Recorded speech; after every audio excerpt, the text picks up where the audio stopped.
Olá, amados irmãos, Deus abençoe a todos os que assistem o nosso canal. Nesse vídeo queremos dar sequência ao nosso projeto de estudar o livro de Daniel, capítulo por capítulo, e hoje vamos estudar o capítulo 7. Quem ainda não assistiu os outros 6, é só procurar na nossa galeria de vídeos, que os vídeos estão aí, tá bom? Bom, o capítulo 7 do livro de Daniel, antes de nós fazermos qualquer leitura, é importante entender a característica desse capítulo. Talvez ele seja, se não talvez um dos capítulos mais importantes do livro de Daniel. Por algumas razões. Razão número 1. É o primeiro relato da primeira grande visão de Daniel. Então, antes do capítulo 7, nós temos duas outras visões. Uma no capítulo 2, da estátua, e outra no capítulo 4, da árvore grande e frondosa que era cortada por um anjo. Todas essas duas visões foram dadas por Deus ao rei Nabucodonosor.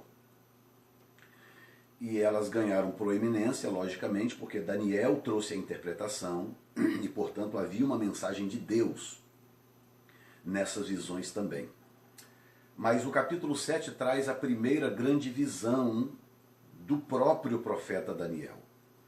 E o que Deus está fazendo, portanto, aqui nesse capítulo é começar a desvendar para Daniel os grandes segredos, os grandes mistérios proféticos do final dos tempos e, logicamente, envolvendo a escatologia. Portanto, nós vamos estudar esse capítulo com bastante cuidado, porque eu quero mostrar para você, primeiramente, alguns entroncamentos nesse capítulo que, se entendidos, poderão desvendar muita coisa na escatologia, e se forem confundidos, poderão desviar o leitor para uma outra direção completamente oposta à que a Bíblia está tentando mostrar.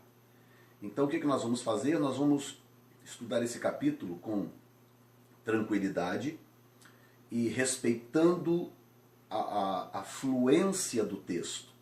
Esse talvez seja o grande segredo, o maior segredo de se estudar profecias, e por que não dizer toda a Bíblia Sagrada, seja lá qual for o assunto. Quando você respeita a fluência do texto, a Bíblia se comunica de muitas formas. Uma delas é através da tipologia. E o capítulo 7 está repleto disso. Agora, existe uma outra coisa que eu queria rapidamente aqui compartilhar, sem cansar o ouvinte, diz respeito a uma linguagem de comunicação. Talvez aqueles que estão ouvindo esse vídeo aí, que tenham uma noção de filosofia e até mesmo psicanálise. Eu sou formado em psicanálise clínica e tenho doutorado em filosofia da religião, e uma das coisas que nós estudamos, coincidentemente nas duas áreas que eu fiz, tem a ver com semiótica e semiologia. Eu não vou entrar nas questões técnicas, porque na verdade é um assunto até muito maçante, e a intenção aqui não é essa. Mas o que eu quero mostrar para vocês é como que Deus se comunica de uma forma tão interessante, como que Ele respeita até mesmo certos ingredientes culturais da época em que Ele está se comunicando. Isso tem a ver com o que nós chamamos na semiótica de signos. E já quero adiantar logo que não tem absolutamente nada a ver com os chamados signos do zodíaco. Nada a ver, tá bom?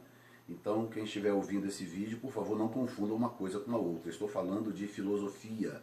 Então, a palavra signo aqui tem um outro sentido, não tem nada a ver com essa deturpação satânica, ok? Chamado de signos do zodíaco, tá bom?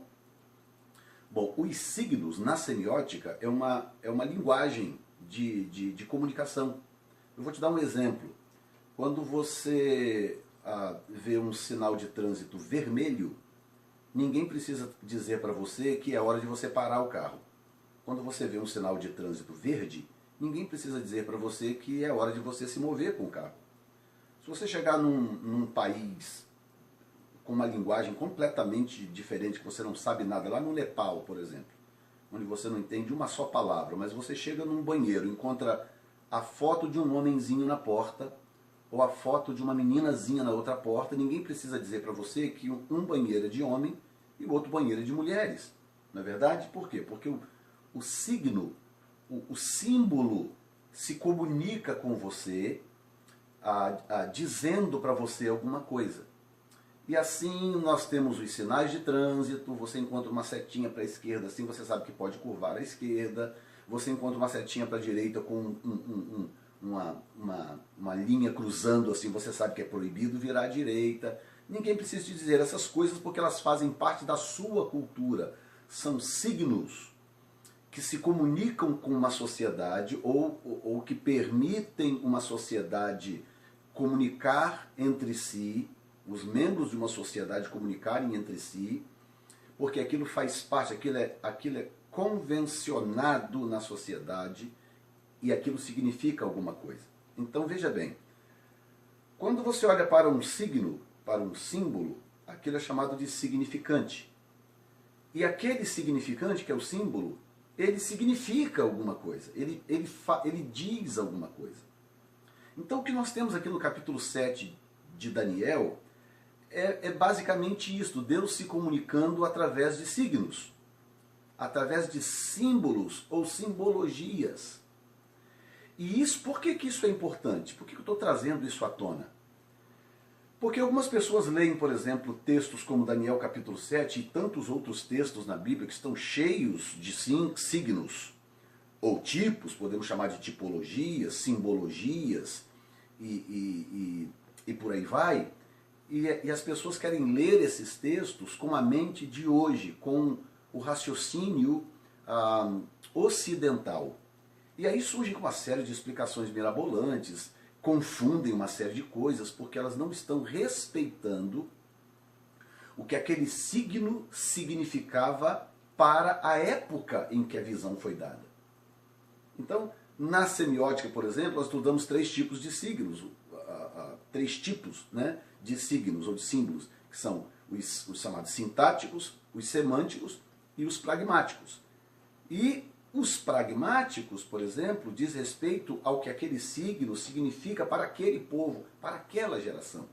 Então, quando eu leio Daniel capítulo 7, e aqui nós temos aqui vários signos ou símbolos sendo apresentados, Deus se comunicando através dessa simbologia, nós temos animais específicos descritos, e esses animais, eles significavam alguma coisa para o povo daquela época. E eu tenho que ter cuidado quando eu vou analisar isso, para eu não dar o meu significado, ou o significado da minha geração, ou o significado ocidental, de onde pelo menos eu sou, ou quem sabe a maioria que está assistindo esse vídeo, talvez seja.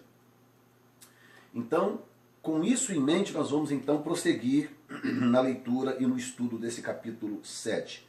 Portanto, lembre-se, os símbolos ou os signos do capítulo 7, eles têm um significado que o próprio Deus queria que o povo entendesse. Por isso que Deus está falando uma linguagem da época de Daniel. O capítulo começa assim: no primeiro ano de Belsazar, rei da Babilônia, teve Daniel na sua cama um sonho e visões da sua cabeça, escreveu logo o sonho e relatou a suma das coisas. Falou Daniel e disse: eu estava olhando na minha visão da noite, e eis que os 4 ventos do céu combatiam no grande mar. Então, começa por aqui. O versículo 2 do capítulo 7 de Daniel já está se comunicando conosco. Porque Daniel já está falando numa linguagem que para o próprio Daniel já era comum. Então, quando Daniel diz assim, eu estava olhando na minha visão da noite, e eis que os 4 ventos do céu combatiam no grande mar. Por que Daniel não para e então explica, gente, olha, 4 ventos, é isso, aquilo, significa isso, significa aquilo. Daniel não precisava explicar essas coisas, porque esses 4 ventos já eram uma simbologia para o próprio Daniel e para o povo da sua época. Então, quando as pessoas da época de Daniel liam isso aqui e chegavam nessa parte, 4 ventos, eles já sabiam do que Daniel estava se referindo. Então deixa eu te dar, por exemplo, alguns exemplos. Você encontra a expressão 4 ventos em vários lugares. A mais famosa, o lugar mais famoso da Bíblia, onde aparece a expressão 4 ventos, que, diga-se de passagem, é um dos textos preferidos dos que creem no pós-tribulacionismo, aquelas pessoas que acreditam que a igreja vai passar pela grande tribulação e que Jesus volta no final da grande tribulação, tanto para Israel como para a igreja. Esses são os pós-tribulacionistas. E esse texto, que é Daniel capítulo 24, versículo 31, é um dos textos preferidos dos pós-tribulacionistas, e eu vou te mostrar por quê. O texto diz assim, versículo 30 diz: então aparecerá no céu o sinal do Filho do Homem, e todas as tribos da terra se lamentarão e verão o Filho do Homem vindo sobre as nuvens do céu com poder e grande glória. E versículo 31 diz: e ele enviará os seus anjos com rijo, clamor de trombeta, os quais ajuntarão os seus escolhidos desde os quatro ventos, de uma a outra extremidade do céu. Então, esse é o primeiro, não o primeiro, mas o texto mais famoso da Bíblia que usa a expressão quatro ventos. Aí os apressados, o que dizem? Bom, essa cena aqui dos anjos recolhendo os escolhidos dos quatro ventos, de acordo com o fluir de Mateus capítulo 24, ele está acontecendo por ocasião do final da grande tribulação. Portanto, voilá, Jesus vai arrebatar a igreja no final da grande tribulação. Porque é no final da grande tribulação que ele envia os seus anjos com rijo clamor de trombeta para recolher os seus escolhidos dos quatro ventos. A pessoa apressadamente faz uma conclusão porque ela não sabe, talvez esteja desavisada, não tenha lido a Bíblia o bastante, ela não sabe que a expressão quatro ventos significa algo específico na Bíblia. Quatro ventos não está dizendo respeito a qualquer coisa, ou apenas os quatro cantos da terra, apenas. Significa os quatro cantos da terra, mas não apenas isso, dentro de um contexto específico. Então, vamos a esse contexto, porque a Bíblia explica-se a si mesma, não é? Então, vamos, por exemplo, a Ezequiel capítulo 37, versículo 9, que fala dos quatro ventos. Capítulo 37 de Ezequiel é o capítulo da profecia do Vale dos Ossos Secos, quando Deus leva Ezequiel a um vale de ossos secos e faz Ezequiel profetizar, até que esses ossos vão se juntando um ao outro e tal, cresce nervo, pele e etc e tal, até que se forme um exército sobremaneira excelente. Agora, a maioria dos estudiosos da Bíblia, os especialistas, acreditam que Daniel capítulo 37 já tenha se cumprido ou esteja perto da sua completude total, do seu cumprimento total, perdão.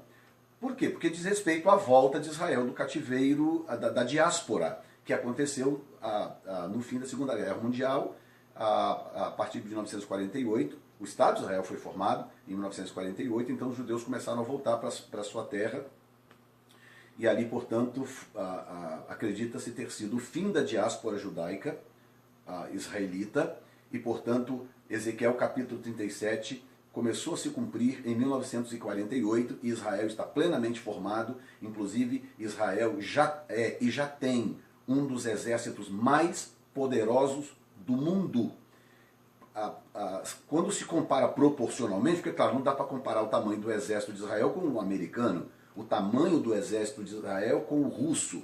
Não dá para comparar o tamanho. Mas quando você compara proporcionalmente, o exército de Israel é considerado hoje, se não um dos exércitos mais bem treinados do mundo e um dos exércitos, um dos maiores, mais fortes e mais bem armados exércitos do mundo. E uma das coisas, por exemplo, que o exército de Israel faz muito bem, que nenhum outro exército faz, é voar caças de guerra com os instrumentos todos desligados à noite, sem luz. Eles fizeram isso na Guerra dos 6 Dias, quando eles destruíram todos os aviões e todas as armas que estavam armazenadas no Egito, se preparando para atacar Israel. Eles foram lá à noite com os aviões todos apagados, todos os radares desligados, à noite voaram por cima das colinas, bombardearam tudo, destruíram tudo e voltaram em 6 dias. Israel ganhou a guerra, venceu os seus inimigos, que eram todos muito mais fortes na época, muito mais poderosos. Israel hoje tem armas nucleares, Israel hoje tem armas químicas, Israel hoje tem todo tipo de armamento moderno necessário para defender o seu povo. Então, Ezequiel capítulo 37 já se cumpriu em grande parte. Talvez ainda falta algum resquíciozinho ainda, porque há uma espécie de avivamento no capítulo 37 de Daniel, portanto, talvez isso vá também até o final, até mais próximo do final dos tempos, porque inclusive no capítulo 38 já acontece o Gog e Magog. Mas veja bem, no capítulo 37, versículo 9, o que acontece? E ele me disse, profetiza ao Espírito, profetiza, ó Filho do Homem, e dize ao Espírito, assim diz o Senhor Jeová, vem dos 4 ventos, ó Espírito, e assopra sobre estes mortos para que vivam. De novo a expressão 4 ventos, você encontra ela em Daniel, você encontra ela lá em Mateus capítulo 24, versículo 31, e agora você encontra ela aqui no livro de Ezequiel, capítulo 37, versículo 9. E outro lugar onde você encontra também a mesma expressão, Zacarias capítulo 2, versículo 6, que diz assim, esse texto fala da restauração da glória de Israel, de Jerusalém, né? E quando chega no versículo 5 diz assim, e eu, diz o Senhor, serei para ela um muro de fogo em redor, e eu mesmo serei no meio dela a sua glória. Versículo 6, olá, ó, fugi agora da terra do norte, diz o Senhor, porque vos espalhei como os 4 ventos do céu, diz o Senhor. Então, veja bem, o texto de Zacarias, o texto de Ezequiel e o texto de Daniel, todos eles concordam numa mesma coisa. A expressão 4 ventos tem a ver com a diáspora de Israel e com a volta de Israel dessa diáspora. Então, Deus usa o termo 4 ventos para dizer que espalhou Israel nas nações. Deus usa a expressão 4 ventos para dizer que vai trazer o povo de Israel das nações. E Deus usa a expressão 4 ventos em Daniel para dizer como que as nações do tempo do fim se levantarão contra Israel. Porque esses animais se levantam, você vê, ele diz no versículo 2 do capítulo 7 de Daniel, falou Daniel e disse, eu estava olhando na minha visão da noite, e eis que os 4 ventos do céu combatiam no grande mar. Porque dali se levantariam os animais, que são os impérios, babilônico, medo-persa, grego e romano, não é verdade? E implicitamente o otomano, que ele não é citado claramente, mas você vai ver depois uma expressão que está implícito o Império Otomano, que foi o que sucedeu ao Império Romano. Então, o que acontece é que Daniel está usando a expressão 4 ventos para dizer, olha, está vindo aí uma tribulação, está vindo aí uma perseguição, algo está se desenrolando em relação ao povo de Israel. Tanto que quando chega no capítulo 9, que nós vamos estudar depois, que tem a visão das 70 semanas, o que o Senhor diz a Daniel? 70 semanas estão determinadas sobre o teu povo e sobre a tua santa cidade. Ou seja, está diretamente relacionada com o povo de Israel, não está relacionada à igreja, não está relacionada aos gentios, mas está relacionado, ou a expressão está relacionada a Israel, porque é Deus tratando com a nação de Israel. Bom, se Daniel, Zacarias e Ezequiel citam os 4 ventos e o contexto dos 3 tem a ver com a diáspora judaica e com a volta dessa diáspora, por que Mateus capítulo 24, versículo 31 seria diferente? Por quê? Claro que não é diferente. Então, quando a Bíblia diz que ele enviará os seus anjos com clamor de trombeta para juntar os escolhidos dos 4 ventos, claro que é o fim da grande tribulação. Com certeza é o fim da grande tribulação. Mas esses 4 ventos têm a ver com os judeus. Essa é a colheita dos judeus, de almas dos judeus no final da grande tribulação, e não da igreja, como os pós-tribulacionistas às vezes querem dizer, ignorando todos esses signos, ou todos os significantes, que são os símbolos, em relação ao que eles significam, aos seus significados. Então os 4 ventos são os significantes, mas o que eles significam? eles significam a nação de Israel sendo espalhados ao redor da terra por Deus como punição, como correção, como disciplina, e significam Deus chamando de volta o seu povo para a sua terra, para congregarem de novo na terra de Israel para o cumprimento profético. Então olha o que o Senhor diz em Zacarias 2,6. Fugi agora da terra do norte, diz o Senhor, porque vos espalhei como os quatro ventos. Então Deus os espalha como quatro ventos e Deus os chama de volta, usando de novo o termo quatro ventos. E você pode fazer as suas pesquisas por si mesmo e você vai perceber que o que eu estou dizendo para você é extremamente coerente, porque o que eu estou fazendo é apenas mostrando para você o texto, mostrando o fluir do texto com naturalidade, sem forçar nenhuma interpretação, porque é assim que as heresias surgem, quando a interpretação é forçada para se encaixar naquilo que a pessoa quer crer.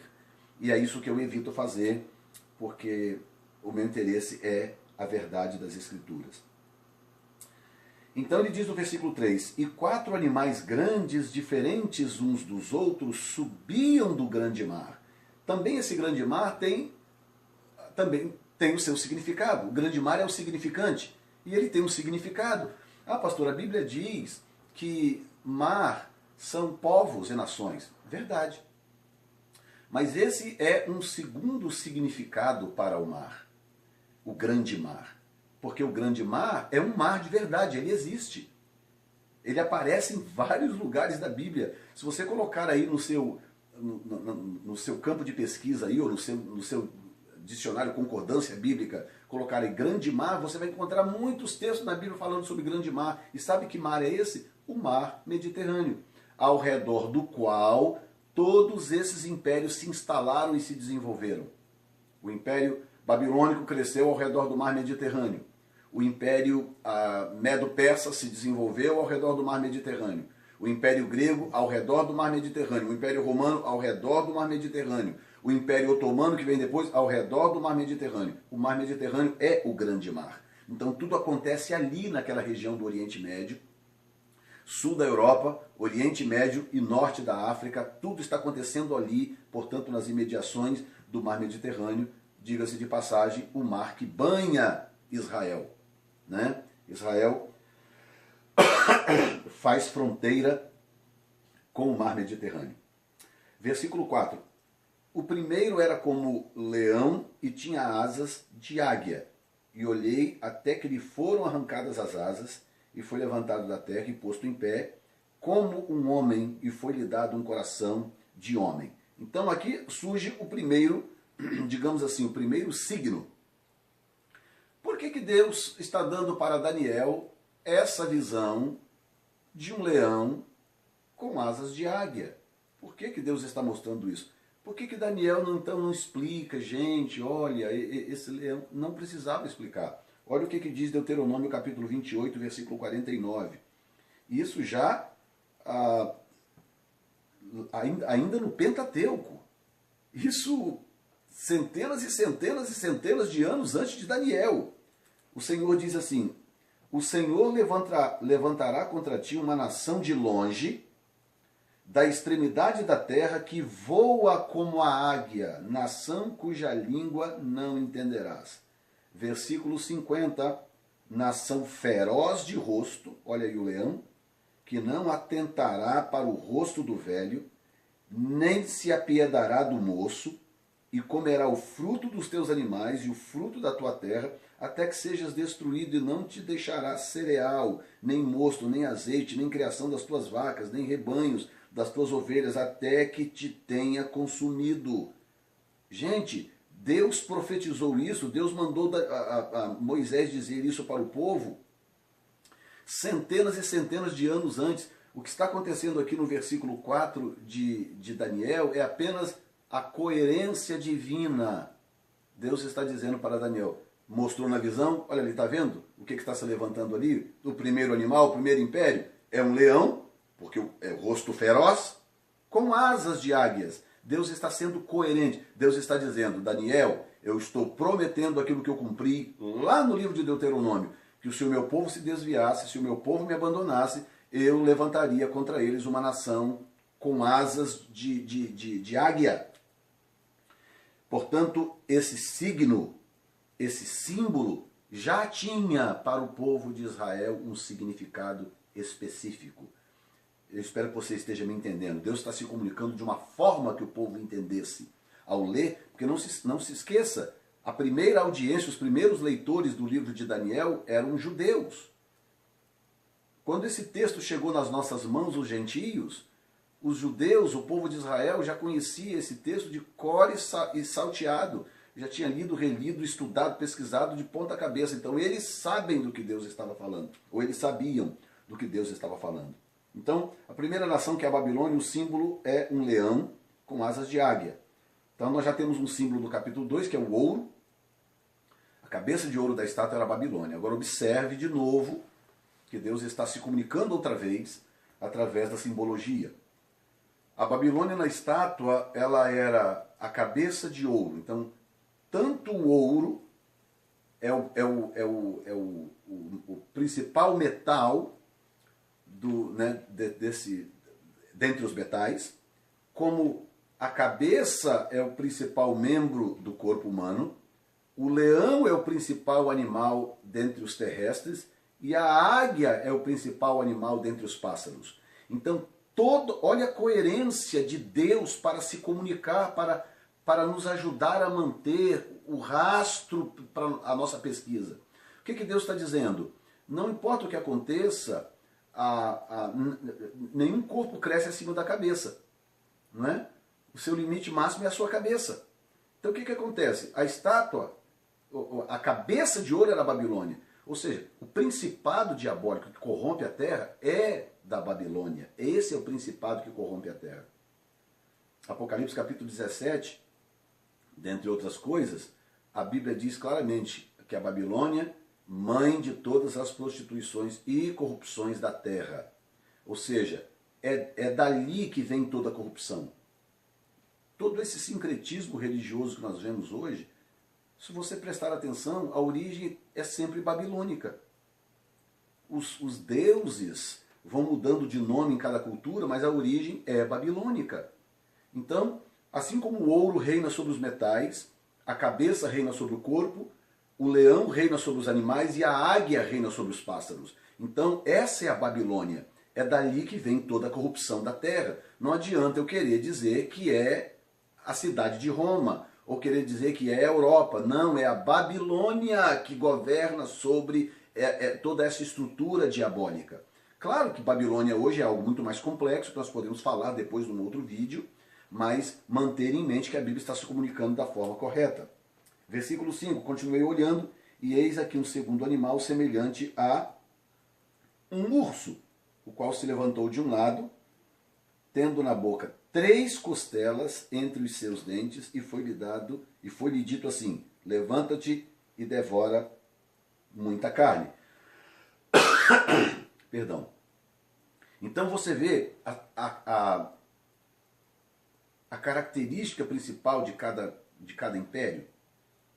A Bíblia está dando essa característica. Então, por exemplo, qual é a característica principal da Babilônia? Quando eu olho os signos que Deus está apresentando em relação à Babilônia, os significados. Qual é a característica principal? O ouro, a cabeça, o leão e a águia. Liderança. Então está óbvio que a liderança diabólica tem a ver com o que a Babilônia foi, representa e será. Porque a Babilônia está sendo restaurada no mundo espiritual, porque é assim que Satanás executará os seus intentos da grande tribulação. O urso, que é o Império Medo-Persa, já tem uma outra característica: levanta-te e devora muita carne. Então qual é a função do Império Persa? É ser a tropa de choque do inferno. Então a Pérsia é esse império que vem com força bruta e que, sem piedade, destrói, arrebenta, faz e acontece.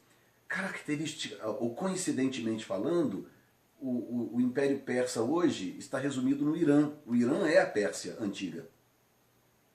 Quando chega em Ezequiel capítulo 38, que a Bíblia fala do Gog e Magog, que, diga-se de passagem, é um outro vídeo que eu vou gravar, a Bíblia fala qual é a nação de ponta citada pela Bíblia. A Pérsia. Surgiu uma tese, uma teoria aí há um tempo atrás de que o cabeça do Gog e Magog é a Rússia, e aí apresento aí uma equação mirabolante para tentar explicar como que a Rússia se torna o cabeça do Gog e Magog, mas depois eu vou explicar isso melhor num vídeo, que na verdade as pessoas preferem procurar algo que não está no texto e ignorar o que está no texto. E a primeira nação citada no texto, capítulo 38 e 39 de Ezequiel, é Pérsia. A Pérsia é a cabeça do Gog e Magog, que é o Irã, que, by the way, é a Pérsia que está aí agora desenvolvendo arma nuclear, e não acredite nessa história de acordo nuclear com os Estados Unidos, porque eles continuam trabalhando em sigilo, em secreto, subterraneamente, desenvolvendo a arma nuclear. Porque a Bíblia diz que no final dos tempos haverá uma coalizão de nações liderada pela Pérsia, leia a sua Bíblia, liderada pela Pérsia e que virá contra a nação de Israel. E Deus trará essa coalizão até as bordas de Israel, e o Senhor então os destruirá ali nas colinas de Israel, provavelmente na região ali das colinas de Golã, onde eles se acamparão na tentativa de invadir Israel. Gog e Magog, capítulo 38 e 39 de Ezequiel. Tá bom? E isso está profetizado ali. Portanto, levanta e devora muita carne.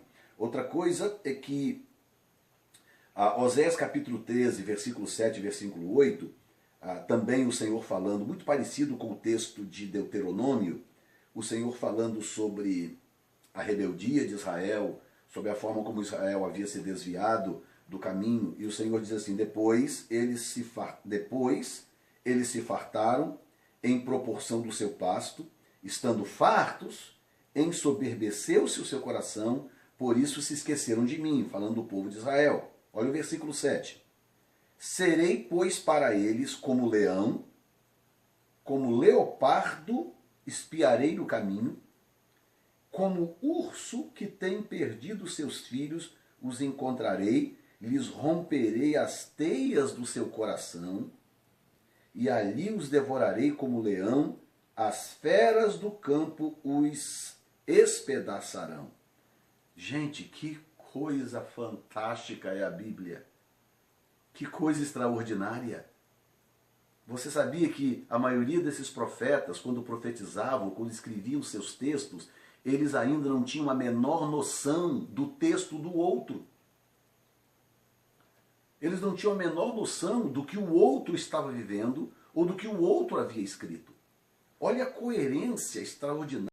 Vocês, agora que estão fartos, vocês se esqueceram de mim, não é? Pois então, eu vou punir vocês. Eu vou usar o leão, eu vou usar o leopardo e vou usar o urso para punir vocês. Então nós temos aqui 3 impérios citados. Nós temos o leão, que é a Babilônia, nós temos o leopardo, que é a Grécia, e temos o urso, que é a Pérsia. E quem assistiu o vídeo anterior, talvez lembre do que eu disse, de que a Grécia é o único império, o único que aparece em 100% das profecias relacionadas ao anticristo ou ao juízo de Deus sobre a nação de Israel. Pode ver, por exemplo, que nesse versículo aqui não aparece Roma, que Roma é um animal indescritível, não aparece, mas aparece leão, Babilônia, aparece o urso, que é a Pérsia, e aparece o leopardo, que é a Grécia. E todas as outras profecias que você analisar, todas as outras, muda um, muda o outro, mas a Pérsia sempre está lá. Por quê? Porque no capítulo 8, Daniel dá o segredo da conta. É que de uma das 4 divisões do Império Grego se levantará um chifre pequeno que governará a terra e que oprimirá Israel. E esse chifre pequeno é o anticristo, acredito. Todos acreditam. Não todos, a maioria acredita que esse chifre pequeno é o anticristo. Tem aqueles que acham que esse chifre pequeno é Antíoco Epifanes, que se levantou sobre o Império Seleucida, portanto da região de Seleuco, ali a Iraque, Síria e Líbano, e Antíoco Epifanes realmente fez muita coisa bárbara contra o povo de Israel, sacrificou um porco no altar para contaminar o altar e etc, etc. Então eles dizem, não, o Antíoco Epifânes já cumpriu essa profecia do chifre pequeno. Alô? Quando Jesus veio, 100 e tantos anos depois de Antíoco Epifânes, sabe o que Jesus disse? Quando ouvires falar que a abominação da desolação estiver no lugar santo, quem lê, entenda, fuja para os montes. Ora, Jesus está dizendo, anos depois de Antíoco Epifânes, que a abominação da desolação de que falou o profeta Daniel ainda não havia se cumprido. Então, como que Antíoco Epifânes pode ter sido o chifre pequeno profetizado por Daniel, se Jesus, anos depois, está dizendo que aquela abominação ainda não tinha acontecido? E eu acho que a palavra de Jesus tem peso, né? O que é que você acha? A palavra de Jesus tem que ser final para qualquer estudioso da Bíblia. Então, continuando aqui no versículo 6, diz, depois disso eu continuei olhando, e eis aqui outro semelhante a um leopardo. Olha bem, o leopardo. E tinha 4 asas de ave nas suas costas, e tinha esse animal 4 cabeças, e foi-lhe dado domínio. Então ele viu um leopardo, você acabou de me ouvir lendo Oséias, o leopardo faz parte do projeto de Deus para punir a Israel, e ele acaba de ver um leopardo, e esse leopardo tem 4 asas e 4 cabeças. Por quê? Por que que esse leopardo aparece dessa forma? Lembra do signo, do que isso simbolizava? O signo tem que ter a ver com algo que significa para o povo da época. Deus não está mostrando só por mostrar. Tá? Então, nesse caso específico aqui, nós temos, primeiro, o leopardo é um dos animais mais velozes. Não é o mais, mas é um dos mais velozes. E é um animal extremamente ágil para atacar a sua presa. Extremamente ágil. Ele é mais ágil ainda do que o leão e mais ágil do que o tigre. O leopardo e a chita são os 2 animais mais velozes quando diz respeito ao ataque de uma presa. E isso diz respeito ao caráter de Alexandre o Grande, porque o leopardo é Grécia. Alexandre o Grande foi um dos dominadores mais velozes, mais rápidos e mais eficiente no ato de conquistar. Com 32 anos e 11 meses de vida, ele já havia conquistado praticamente quase todo o mundo da sua época. Você já imaginou se esse rapaz vive até os 60? Deus teve que interromper a vida de Alexandre o Grande, porque inclusive na profecia do capítulo 8, nós vamos chegar lá no próximo vídeo, a profecia diz claramente que o primeiro chifre notável foi arrancado, foi quebrado. Deus teve que interromper a vida desse rapaz, porque com 32 anos de idade ele havia conquistado o mundo inteiro da época, quase. Imagina se ele vive mais 20, 30 anos. Era um fenômeno de estratégia militar, era um grande dominador, um grande conquistador. Então, é a figura do leopardo. Agora, por que o leopardo tinha 4 asas e 4 cabeças?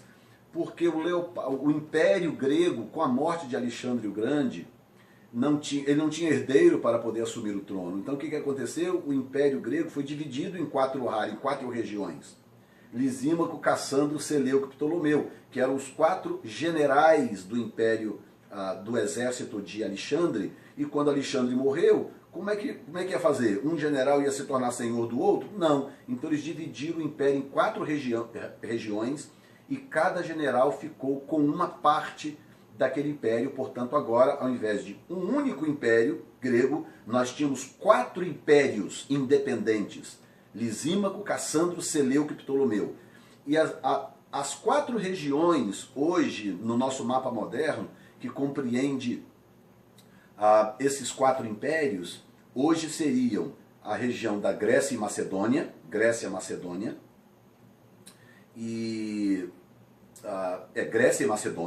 Depois nós temos a Turquia, depois nós temos Iraque, Irã, Síria e Líbano, e a região norte da África, Egito, aquela região ali norte da África. Essas 4 regiões eram as 4 regiões do Império Grego. Agora escute bem, embora eu não queira antecipar as coisas, olha bem o que a Bíblia diz no capítulo 8, porque como eu te disse, o importante é ler a Bíblia o bastante para você deixar que a Bíblia fale por si mesma.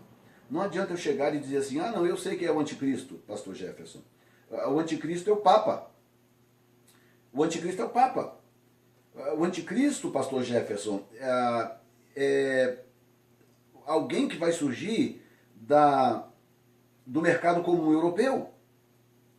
Não adianta eu dizer essas coisas sem coerência textual. Eu preciso de coerência textual. Então olha bem o que diz a Bíblia, capítulo 8, versículo 8.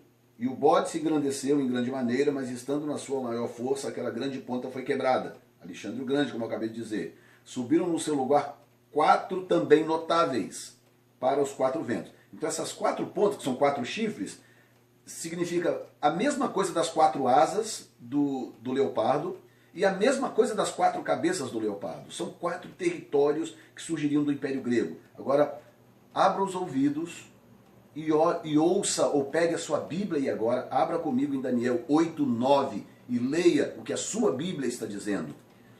E de uma delas saiu uma ponta muito pequena, a qual cresceu muito para o meio-dia, para o oriente e para a terra formosa. Verso 10.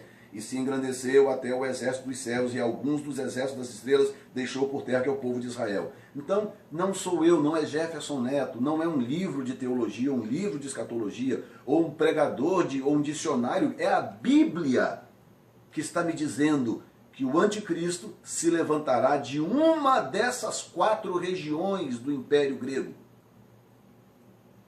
Seja a região Grécia e Macedônia, seja Turquia, seja Irã, Iraque, Síria e Líbano, ou o Egito. Tem que ser uma dessas 4 regiões, a Bíblia não mente.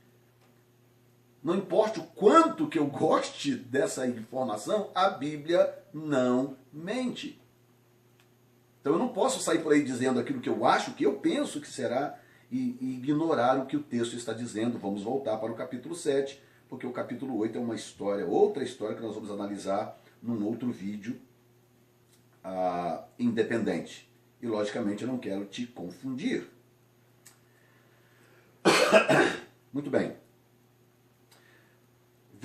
Ok. Aqui vem a característica do Império Grego. Lembra da característica do Império Babilônico? Qual é a característica? Liderança. O leão lidera, a águia lidera, a cabeça lidera e o ouro lidera. Então, qual é a função do Império Babilônico? Liderança. Qual é a função do Império Persa? Versículo 5. Qual é a função? Levanta e devora muita carne. Destruir. É o pelotão de frente do projeto satânico. E a única nação da terra hoje que tem coragem de dizer: nós vamos dizimar Israel do mapa. Sabe qual é? O Irã, a Pérsia. A Bíblia é coerente. Versículo 6. O leopardo com asas. Qual é a característica? Fim do versículo 6 assim: tinha também esse animal 4 cabeças, vírgula, e foi-lhe dado domínio. A função da Babilônia é liderança, a função da Pérsia é a tropa de choque, é destruir, matar, e a função da Grécia, quando eu digo Grécia, não é a Gréciazinha, essa Gréciazinha falida de hoje não, o Império Grego, é dominar. É por isso que o anticristo se levanta de uma dessas 4 regiões e ele exerce domínio sobre a terra por 7 anos. Porque essa é a característica que a Bíblia está dizendo do Império Grego. Foi-lhe dado domínio. Verso 7. Depois disso, eu continuava olhando nas visões da noite, e eis aqui o 4º animal, terrível e espantoso e muito forte, o qual tinha dentes grandes de ferro, ele devorava e fazia em pedaços, pisava aos pés o que sobejava, era diferente de todos os animais que apareceram antes dele, e tinha 10 pontas. Também eu, considerando as pontas, eis que entre elas subiu outra ponta pequena, diante da qual 3 das pontas primeiras foram arrancadas, e eis que nessa ponta havia olhos, como olhos de homem, e uma boca que falava grandiosamente. Bom, nós vamos fazer o seguinte, eu vou encerrar esse vídeo aqui, porque senão ele vai ficar imenso, porque tem coisa demais ainda para falar no capítulo 7. Porque eu vou entrar aqui agora no versículo 8, e só aqui no versículo 8 tem muita coisa para ser explicada. Então eu vou encerrar esse vídeo aqui agora, e vou gravar um segundo vídeo com a segunda parte para nós finalizarmos a análise do capítulo 7 do livro de Daniel. Portanto, no vídeo seguinte eu vou continuar a partir do versículo 8 para poder te explicar algumas coisas que tem aqui importantes para o entendimento da escatologia. Tá bom? Obrigado a todos pelo carinho, pela paciência. Ajude a divulgar o canal, fale para os seus amigos, parentes e peça para eles se subscreverem ao canal, para poder continuarem estudando, pesquisando, receberem informação de vídeos novos que vamos postar também daqui para frente. Deus abençoe a todos, em nome de Jesus. Muito obrigado. Amém.